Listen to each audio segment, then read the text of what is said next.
Entre 1940 e 1944, durante a luta pelo controle do espaço aéreo sobre a Europa Ocidental, ocorreu uma verdadeira corrida tecnológica entre alemães, ingleses e norte-americanos para desenvolver os melhores e mais versáteis aviões de combate. Desenvolvido por Kurt Tank, o caça Focke-Wulf FW-190 fez seu aparecimento na segunda metade de 1941, no rescaldo da Batalha da Inglaterra. Mostrou-se superior em quase todas as características ao Spitfire Mk5, o melhor caça até então disponível pela RAF. A RAF perdia em média 2 Spitfire para cada FW-190 que conseguiria bater, mesmo com a introdução do Spitfire Mk9, que ainda assim era incapaz de igualar o FW-190 em rolamento e mergulho. Embora não seja possível determinar com exatidão a produção total até o final da guerra, estima-se que cerca de 20.500 unidades de todas as versões tenham sido construídas. Hoje em dia, o Focke-Wulf 190 é visto ao lado do Supermarine Spitfire, do Vought F4 Corsair e do North American P-51 Mustang como um dos melhores caças da Segunda Guerra Mundial. Fique conosco até o final e conheça a história desse fantástico caça FW-190, o abutre carniceiro dos céus.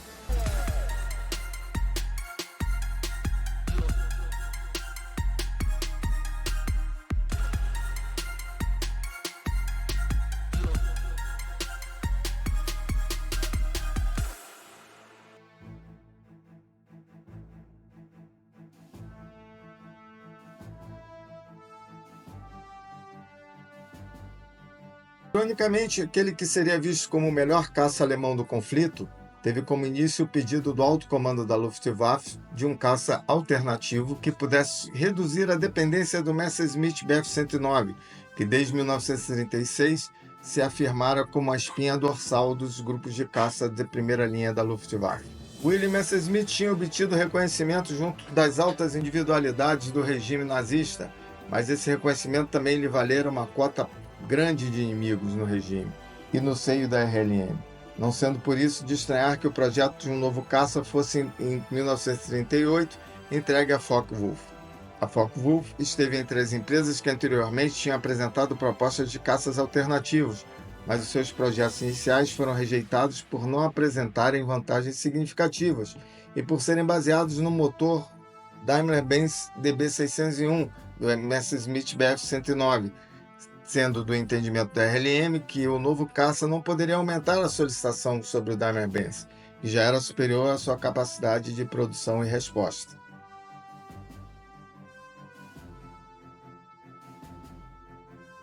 A Focke-Wulf foi fundada em Bremen em 24 de outubro de 1923 por Heinrich Focke, Georg Wulf e Werner Naumann. Sob a pressão do regime, a Focke-Wulf adquire em 1931 a Albatross, que construíra o famoso caça Albatross durante a Primeira Guerra Mundial, e onde Kurt Waldemar Tank trabalhava como engenheiro e piloto de testes nos subúrbios de Berlim. Kurt Tank começava a trabalhar em um projeto do Focke-Wulf FW-44 Stieglitz e rapidamente ascenderam a uma elevada posição dentro da hierarquia da empresa como projetista-chefe, participando em projetos de aeronaves importantes como o Focke-Wulf FW-200 Condor, para a Deutsche Lufthansa. Inicialmente, o contrato de desenvolvimento atribuído pela RLM englobava apenas o projeto e a construção de 3 protótipos de um novo caça, mas Kurt Tank viu nele uma oportunidade para validar e aplicar conceitos diferentes dos quais eram usados comumente e aplicados pela indústria aeronáutica aos caças contemporâneos. Kurt Tank entendia que o conjunto de soluções de engenharia aplicadas nos projetos e construção de caças como o Bf-109 ou o Spitfire eram definidos para um conceito à época em vigor, que um caça deveria ser uma espécie de cavalo de corrida, quase todas as soluções dirigidas à obtenção da maior velocidade e retirando o máximo proveito possível dos poderosos motores de 12 cilindros de refrigerado a líquido que apareceram durante a segunda metade da década de 30. Outras características importantes numa aeronave de combate, como a robustez, capacidade de sobrevivência e de carga, eram sacrificadas pelos projetistas para obter maior velocidade. Na concepção de Kurt Tank, um caça deveria ser, ao invés, um cavalo de infantaria, confiável, de fácil controle em voo, robusto para suportar danos de combate e mesmo assim regressar à base, onde uma manutenção simples o poderia colocar rapidamente em condição de voltar ao combate, sendo essencialmente que a manutenção, além de simples, pudesse ser feita em bases improvisadas como seriam as que fossem estabelecidas próximos da linha de frente e requeressem apenas pessoal com conhecimentos técnicos mínimos. O motor foi outra das questões levantadas pela impossibilidade imposta ao uso do então melhor motor disponível na Alemanha, o Daimler-Benz DB601. No final da década de 30, alguns países, incluindo a Alemanha, tinham em desenvolvimento motores radiais arrefecidos a ar, com potência entre 1.500 e 1.700 cavalos, que excediam a potência dos motores de cilindros em V. Por tudo isso, a abordagem que Kurt Tank impôs aos projetistas da Focke-Wulf diferiu da tradicionalmente seguida, e o caça que gradualmente adquiriu nas pranchetas, embora possuísse um aspecto convencional para a época, era motorizado por um promissor motor radial de 18 cilindros BMW 139, cuja potência estimada ascendia aos 1.550 cavalos, e incluía inúmeras inovações ao nível estrutural, mecânico e aerodinâmico. Mais do que qualquer outro caça seu contemporâneo, o FW-190 foi projetado para ser de fácil produção em massa, de fácil reparação, manutenção e revisão, apesar do ênfase dado à redução de peso e compactação, considerando o tamanho do motor do FW-190, seria relativamente pequeno em comparação às suas contrapartes.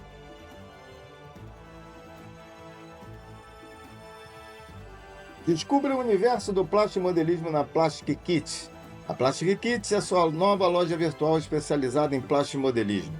Se você é um apaixonado por kits de aviação, militaria, naval ou ficção científica, a Plastic Kits é o destino certo para você. A Plastic Kits possui uma plataforma moderna e segura. E o melhor, você pode parcelar suas compras no cartão de crédito em até 6 vezes sem juros, com 5% no Pix ou no boleto, facilitando ainda mais a realização dos seus sonhos no mundo do plastimodelismo. Explore hoje mesmo a Plastic Kits e leve seu hobby para o próximo nível. O primeiro protótipo foi concluído em finais de maio de 1939, iniciando no mês seguinte os primeiros testes de voo. Nesta fase, o sistema de arrefecimento do motor não estava ainda maduro e o motor sofria com sobreaquecimento, da mesma forma que os pilotos se queixavam de calor excessivo dentro do cockpit. Mas apesar disso, era evidente que o FW-190 possuía excelentes características de voo e manobra. O fácil manuseamento da aeronave era potencializado pelos ativadores elétricos das asas e empenagem, e do trem de aterragem em substituição dos tradicionais sistemas mecânicos e hidráulicos. O segundo protótipo, FO+LZ, juntou-se ao primeiro em outubro, mas teve uma vida curta, pois seria destruído num acidente no início de 1940, provocado por uma falha do eixo da hélice.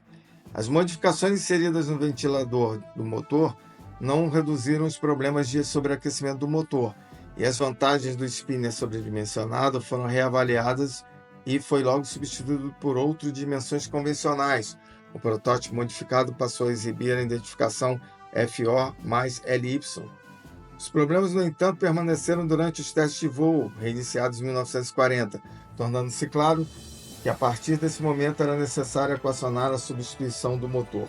A BMW também estaria insatisfeita e ciente que o sobreaquecimento crônico do BMW 139, essencialmente dois BMW 132 conectados, e decidira desenhar um motor completamente novo e mais avançado. Tinha por isso em fase de desenvolvimento avançado o BMW 801 de 14 cilindros, mais moderno e potente, mas também mais pesado e mais comprido que o BMW 139. Embora mantivesse o mesmo diâmetro, o novo motor era pioneiro no uso do que hoje seria designado como unidade de controle do motor, um sistema que assumia a gestão automática de vários parâmetros do motor, permitindo a operação correta com apenas uma alavanca de acelerador. O sistema funcionava efetivamente como um computador eletromecânico, que ajustava a mistura de combustível, o passo da hélice, o impulso e a temporização do magneto de ignição de combustível. A BMW projetou também a carenagem dianteira do motor com um sistema integral de refrigeração a óleo. É nesse momento que o departamento técnico da RLM decidiu cancelar os protótipos V3 e V4. Ao mudar para um motor maior e mais pesado, os projetistas da Focke-Wulf tiveram que aumentar o comprimento da fuselagem e, eventualmente, a envergadura do FW-190. E, por conseguinte, o V-5 representava uma quase total reconstrução da aeronave. Reconstrução que conduziria a uma aeronave superior, com maior potencial de desenvolvimento e capacidade para armamento mais pesado. O quinto protótipo acabaria circunstancialmente por ser projetado em duas versões, uma primeira com envergadura de 9,5 metros, a V-5K, e a segunda final, com uma envergadura aumentada para 10,38 metros, a versão V-5G, ambas com uma fuselagem de 8,7 metros de comprimento.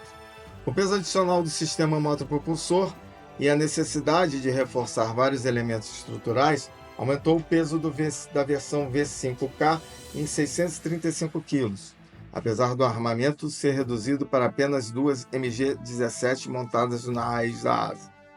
A ventoinha de arrefecimento de 12 pás em todo o diâmetro da abertura da carenagem frontal do motor, com uma velocidade de rotação de 3 vezes a velocidade da hélice, mostrou-se particularmente eficaz durante a decolagem, quando a potência do motor era máxima e o fluxo de ar proporcionado pela velocidade da aeronave era insuficiente para garantir o arrefecimento eficaz do motor.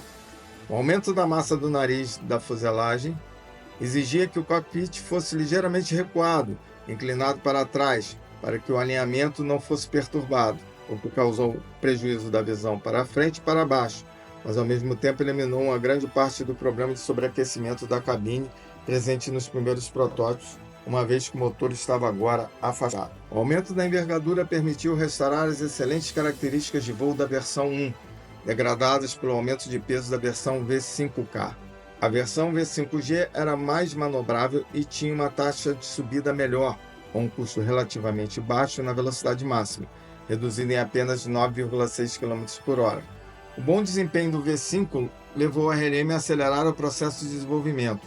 O protótipo seguinte, o V-6, tornou-se o primeiro caça de série de 28 aeronaves de pré-produção, o FW-190-0, cuja encomenda foi formalizada em novembro de 1940.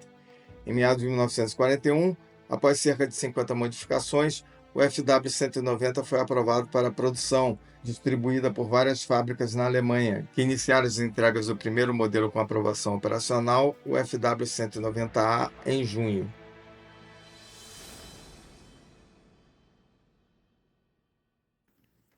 No total, o FW-190 teve várias versões principais e suas respectivas subvariantes. As versões principais incluem FW-190A, com as subvariantes do A0, protótipos, até o A9. FW-190B, versão experimental com motor BMW 801 turboalimentado.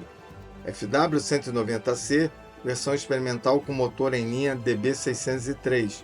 FW-190D, versão com motor em linha Yumo 213, incluídos subvariantes como a D9. FW-190F, versão de ataque ao solo, com subvariantes F1 a F9. FW-190G, versão de longo alcance para ataque ao solo, com subvariantes G1 a G8. FW-190S, versão de treinamento de 2 lugares. E até A152, versão derivada do FW-190 com subvariantes H, C e E. Vamos conhecer um pouco das principais versões. A FW-190A foi a versão original, com as subvariantes A1 a A9. Era equipada com motores radiais BMW 801 e foi amplamente usada como caça de superioridade aérea. As subvariantes apresentavam melhorias progressivas em armamento e blindagem. FW-190D, conhecida como Dora, esta versão utilizava um motor em linha Yumo 213, que melhorava o desempenho em altitude. A série D, especialmente a D9, foi amplamente usada nos últimos estágios da guerra e era considerada uma excelente aeronave de caça. FW-190F foi desenvolvida para operações de ataque ao solo e esta versão incluía blindagem extra e capacidade de transportar bombas e foguetes. Era altamente eficaz em missões de apoio aéreo próximo. FW-190G, uma variante de longo alcance do FW-190F, equipada com tanques de combustível adicionais e capacidade para carregar armamento pesado, como bombas de maior calibre, usado principalmente para missões de interdição e bombardeio. TA-152, embora tecnicamente uma derivação do FW-190, essa versão foi redesenhada por Kurt Tank. Estava equipada com motores mais potentes e asas mais longas, sendo projetada para combates a altas altitudes. O TA-152H era especialmente eficaz contra bombardeiros aliados. Essas variantes demonstram a versatilidade e a capacidade de evolução do FW-190 ao longo da guerra, adaptando-se a várias funções e condições de combate.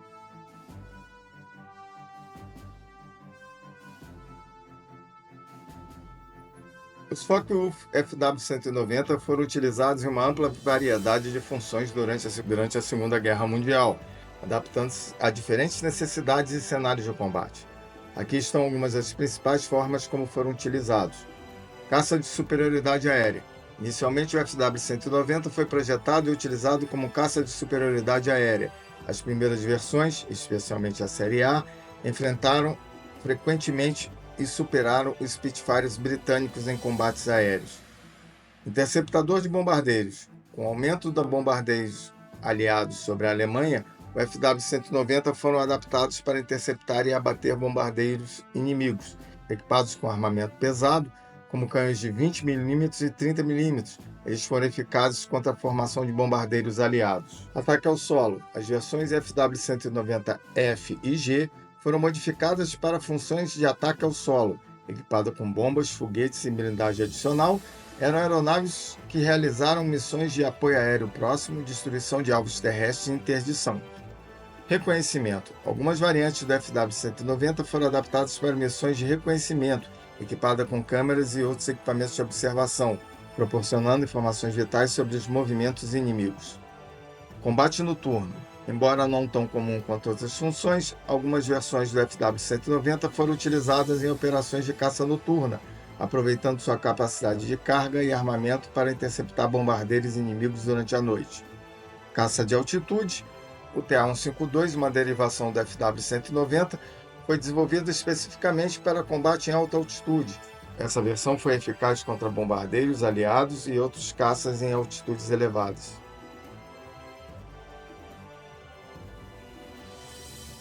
Se você quer montar seu FW-190, chegou a hora. Cupom desconto Plastic Kits de 5% off, e que pode chegar até 10% pagando no Pix ou no boleto. Não perca essa oportunidade, cupom exclusivo do canal Flashpoint. A história do FW-190 capturado pelos ingleses é um exemplo fascinante de espionagem e engenharia durante a Segunda Guerra Mundial. Em 23 de junho de 1942, um piloto alemão, Armin Faber, acidentalmente pousou seu FW-190A3 na base aérea da RAF de Pembrey, no país de Gales, após se desorientar durante uma missão sobre o Canal da Mancha.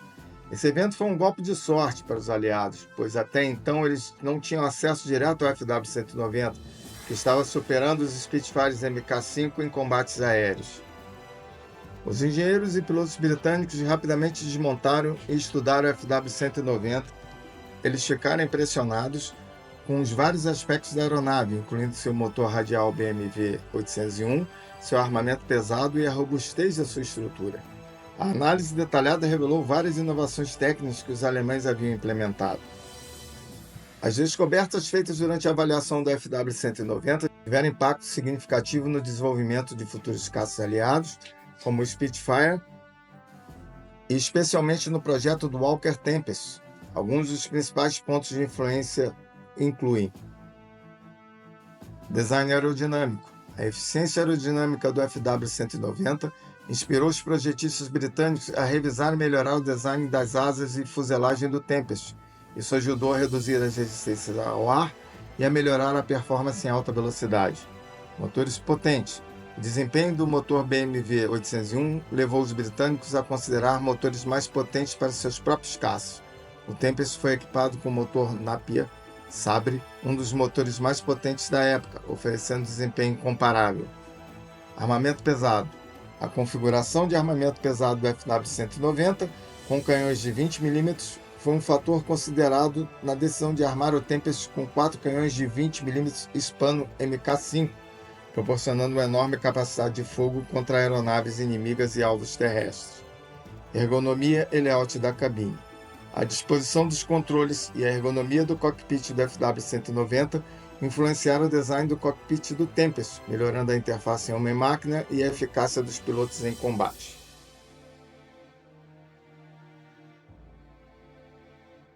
Os FW-190 operaram até o último dia da guerra, 8 de maio de 1945, sendo-lhe creditada a última vitória aérea alemã da guerra. Pelas 7h45 da manhã, o FW-190, pilotado pelo Gerhard Tiben e seu ala, foram avistados por 3 Petliakov PE-2, enquanto abandonava a península de Kurland, na Letônia, em direção a Kiel. O confronto foi inevitável, e o FW-190 conquistou a derradeira vitória das mais de 9.500 alcançadas pelo esquadrão. Os pilotos dos 2 FW-190 prosseguiram para Kiel, onde se entregaram às forças britânicas. No fim da guerra, os franceses encontraram vários FW-190 em diversos estados de produção no seu território. Até o final de 1946, a empresa contratada para finalizar a construção entregou à Força Aérea Francesa 64 Focke-Wulf 190A-5, que foram operados até o final da década. Atualmente, existem um número razoável de FW-190 preservados em museus da Europa e Estados Unidos, inclusive o D-13/R-11, que era pilotado no final da guerra pelo Major Franz Gotz. A partir de 1997, uma pequena empresa alemã produziu uma série de 20 FW-190, semelhantes às variantes A8, réplicas Warbird, usando os planos originais da aeronave. Os primeiros voos dessas aeronaves ocorreram em novembro de 2005.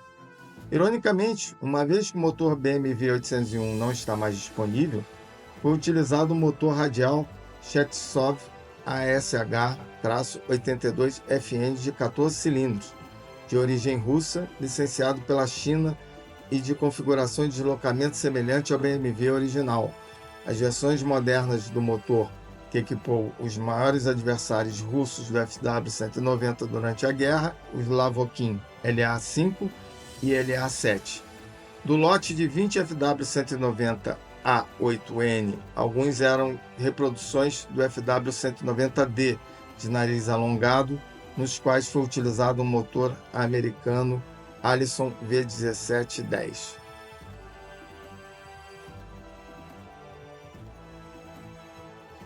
O Focke-Wulf FW-190, com seu desempenho impressionante e design inovador, destacou-se como um dos mais formidáveis caças da Segunda Guerra Mundial. Sua robustez, armamento pesado e versatilidade em combate definiram novos padrões para a aviação militar da época. A captura e a análise do FW-190 pelos britânicos não só revelaram os segredos tecnológicos desse caça alemão, como também influenciaram diretamente o desenvolvimento de aeronaves aliadas, como o Spitfire e o Walker Tempest, demonstrando o impacto significativo que uma única aeronave pode ter na história da aviação. O FW-190 não apenas representou a excelência da engenharia alemã, mas também impulsionou avanços cruciais que moldaram a trajetória dos combates aéreos, solidificando seu lugar na história como um caça verdadeiramente revolucionário.